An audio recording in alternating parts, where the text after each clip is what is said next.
If you're earning credit card rewards and assuming they're automatically tax-free, you're relying on internet summaries instead of tax law.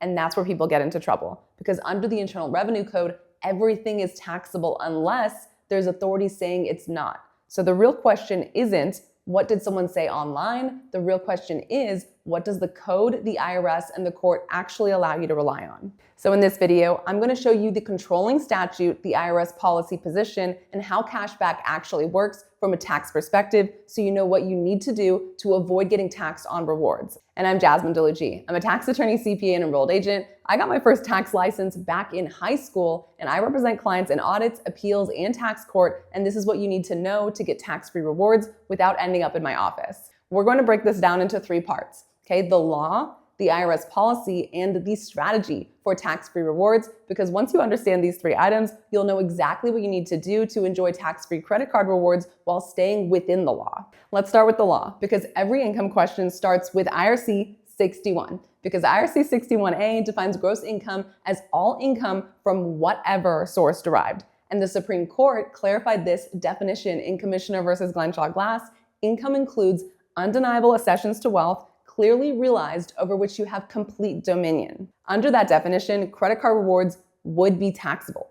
They're an accession to wealth. You control them and you can spend them. And unless there is a statutory exclusion, like we have for gifts under IRC 102, they are includable in gross income and taxable. And there's no specific code section that excludes credit card rewards. That's important, okay? So the answer isn't as simple as they're never taxable, like a quick Google search may make you believe. So if we stopped at statute alone, the analysis would be that they're always taxable, but we don't stop there. Now let's move on to additional guidance in IRS policy, because this is where the IRS steps in, wait for it, to actually help us. Okay, for frequent flyer miles and promotional points, the IRS issued announcement 2002-18 stating that the IRS will not pursue tax enforcement on frequent flyer miles and promotional points because of administrative and valuation difficulties. Notice what the IRS did not say. They did not say rewards are always excluded under tax law. This is an enforcement decision, not a statutory exclusion. And they explicitly stated any future guidance would be applied prospectively, meaning they reserve the right to change the position. So frequent flyer miles and promotional points are currently safe, but they are safe because of IRS policy, not because Congress excluded them.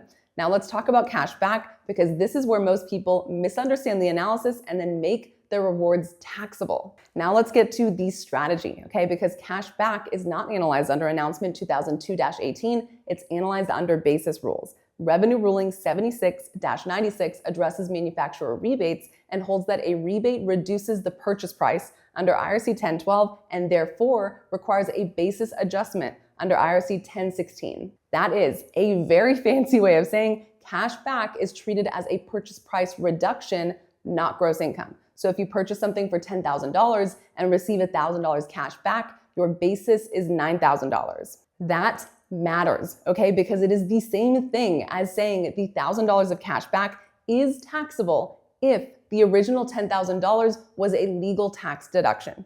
Think about it, okay? If you buy a $10,000 deductible purchase and now your basis is $9,000, you can now only deduct $9,000, which also means you just got effectively taxed on the $1,000. What that means is for you to get cash back rewards as non-taxable, you want to limit it to non-deductible purchases like personal items. Then there's no tax on cash back.